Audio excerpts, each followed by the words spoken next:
नमस्कार। मंगरांचल times news channel में आपका हार्दिक स्वागत है। आइए देखते हैं मंगरा से जुड़ी कुछ खास खबरें। मंगरा क्षेत्र में शराबबंदी के बढ़ते आंदोलन को लेकर भीम देवगढ़ विधायक सुदर्शन सिंह के साथ की खास बातचीत। रिपोर्टर राजू सिंह रावत। स्वागत है मंगरांचल टाइम्स के अंदर। हम मंगरा क्षेत्र में हर छोटी बड़ी खबर मंगरांचल टाइम्स के माध्यम से मैं आप तक पहुंचाता हूं। आज हम बात करेंगे शराबबंदी को लेकर। हमारे बीच में है भीम देवगढ़ विधायक सुदर्शन सिंह जी रावत।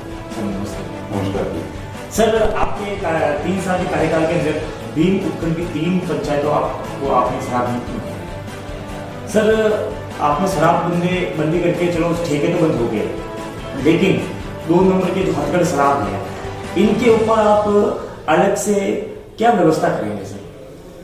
देखिए, जब मैं विधानसभा चुनाव के दौरान जनता के बीच में गया था, ज्यादातर गांव में ये समस्या थी कि पूरे भीम देवगढ़ क्षेत्र में महिलाएं सबसे ज्यादा दुखी थी शराब से, और वो चाहते थे कि शराब बंदी हो।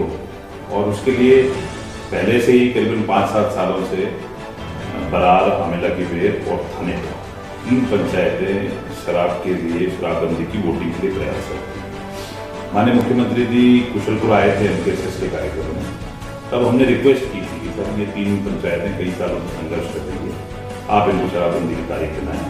उनका बहुत बहुत हम धन्यवाद देते हैं कि उन्होंने तारीख दिलवाई और मतदान से 3 पंचायतें विजयी। अब जो आपने दूसरा प्रश्न पूछा हथकड़ शराब का और जो अवैध शराब बिकेगी उसके लिए, हमने एक कदम को आगे कदम बढ़ाया है ठेकाबंदी का।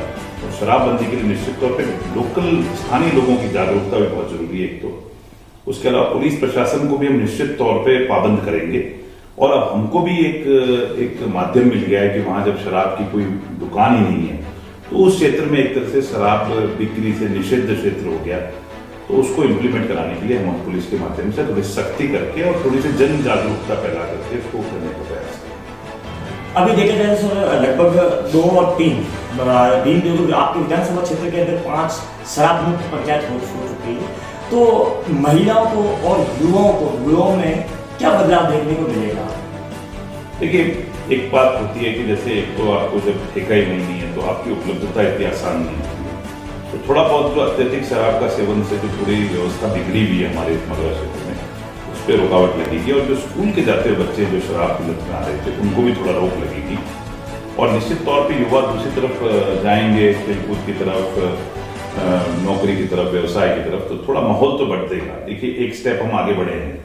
आगे समाज के सभी लोगों को मिलके, गांव के पंचायत के तमाम लोगों को मिलकर के थोड़ा माहौल भी सुधारना पड़ेगा। और निश्चित तौर पे जिस दिन मैंने कामकाज संभाला था, तब यहाँ दुनिया भर की गैंग वॉर का मामला था, अवैध शराब की बिक्री थी, बहुत सारे अतिक्रमण के इश्यूज थे, उन पे सब पे लगाम लगी है। लॉ एंड ऑर्डर काफी कुछ हद तक ठीक ठाक हुआ है। 5 पंचायतों को शराब मुक्त होने के बाद दूसरी जो आसपास की पंचायतों को भी प्रेरणा मिली है। अभी इस आंदोलन को धीरे धीरे ये आंदोलन मंगरा क्षेत्र में तेजी से फैल रहा है। दूसरी पंचायतों की तरफ से आपकी तरफ से क्या सहयोग किया जाएगा? देखिए, मैंने सबको कहा है कि जो भी शराबबंदी की तारीख लेना चाहेगा, सत्यापन के लिए सबसे पहले उनको आवेदन करना पड़ेगा। उसके बाद सत्यापन की जो भी तारीख लेना चाहेगा, मैं उसको जल्द से जल्द तारीख दिलवाने की व्यवस्था करूंगा। जैसा कि मैंने तीनों पंचायतों के केस में भी किया था। 5-7 साल से संघर्षरत थे, पर कोरोना के 1.5 साल खराब होने के बावजूद 3 साल के अंदर हम लोगों ने इन सबको कर पाने में हम कामयाब हुए हैं, तो उनको भी हम मदद करेंगे। एक सर, अभी 5 अभी आपके विधानसभा क्षेत्र के अंदर 5 शराब मुक्त पंचायत हो चुकी है। इसमें सरकार, राजस्व सरकार को काफी नुकसान भी झेलना पड़ा है। और सर, बड़ी बात यह है कि इस क्षेत्र के अंदर ऐसे लोग भी हैं जो शराब का ठेका नहीं चाहते हैं। तो आने वाले समय में आपके विधानसभा इलेक्शन में इस वोट बैंकिंग के ऊपर भी थोड़ा बहुत फर्क तो पड़ेगा। इसको लेकर आप क्या कहेंगे? क्या शराब का ठेका चाहते हैं जिनको? हाँ, देखिए, शराब का ठेका जो चाहते हैं उनको तो मैं कुछ नहीं कह सकता। शराब के ठेके सारे तो बंद हुए नहीं हैं। जो जहां पे महिलाओं की मांग थी और जिन्होंने इस कानून की और संविधान की प्रक्रिया दायरे में आकर के इसकी अपील की थी और जिन लोगों ने बहुत संघर्ष किया था, ये तो उन लोगों के संघर्ष की जीत है। दूसरी पंचायतों में शराब बंदी कराना और ये सब प्रोसेस बहुत मुश्किल प्रोसेस है, बहुत संघर्ष करना पड़ेगा। तो इसीलिए पूर्ण शराब मुक्त कराना ये तो माननीय मुख्यमंत्री जी का निर्णय होगा। और जहां तक राजस्व की बात है कि हाँ, निश्चित तौर पे राजस्व की हानि होगी। 5 पंचायतें एक तरह से टोकनिज्म है। परंतु लोगों ने संविधान के दायरे में रहकर के जो कानून उपलब्ध था उसका इस्तेमाल किया है, हमको सबसे ज्यादा देखना चाहिए। और 3650 वोट की पोलिंग होना, उसमें से सिर्फ मात्र 135 वोट विरोध में जाना, ये एक बहुत बड़ी उपलब्धि है। आपको इससे समझना चाहिए कि समाज में किस तरह से किस कदर लोग इसके पक्ष में आए थे। अब रही बात की राजस्व का लॉस होगा, तो राज्य सरकार दूसरे राजस्व के मायने कर रही है, दूसरे सोर्स भी आ रहे हैं।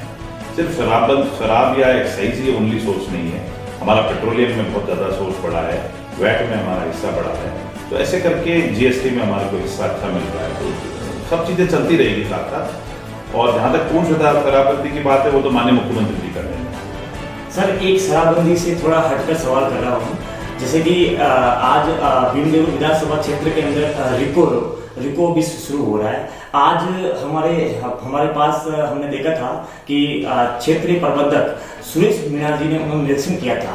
तो सर, रिको को लेकर भी आसपास के कहीं कम से कम देखा 10 से 15 हजार लोग एक रोजगार को लेकर तरस रहे हैं। रिको को लेकर सर अभी आगे की क्या तैयारी है? जो पिछले 2 साल से एक तरह से बंद पड़ा था, अभी धीरे धीरे इसका काम शुरू हुआ है, तो इसको लेकर सर आगे की क्या तैयारी है? देखिए, 2019 के अंदर 2020 के अंदर मार्च में माननीय मुख्यमंत्री जी ने इसका शिलान्यास किया 14 मार्च को। उसके बाद से लेकर के 2020 पूरा कोरोना में ग्रस्त रहा। 2021 के अंदर कहीं जाकर के ये तैयार हुआ था, मई जून के अंदर ये रिको बना।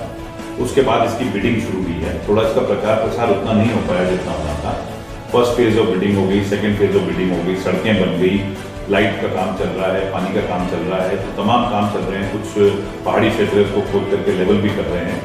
तो मुझे लगता है कि आने वाले 6 महीने में इनका जो इंफ्रास्ट्रक्चर है वो पूरा हो जाएगा और प्लॉट्स भी अच्छी खासी संख्या में बिक जाएंगे। हम भी इसका प्रचार प्रसार कर रहे हैं और उसके बाद में हम उम्मीद करते हैं 2022 के बाद इस रिको के पंख लग जाएंगे और फिर धीरे धीरे करके उद्योग लगने लग जाएंगे और एक सतत प्रक्रिया है, उसके अंदर फिर लोग अपने तरीके से लाभान्वित होंगे और युवाओं को रोजगार मिलेगा। ये थे हमारे इस बीच विधायक सुदर्शन सिंह जी, जिन्होंने शराबबंदी को लेकर आज हमारे बीच में चर्चा की। मगरे क्षेत्र की पल पल की अपडेट के लिए आप जुड़े रहे पत्रकार राजेश।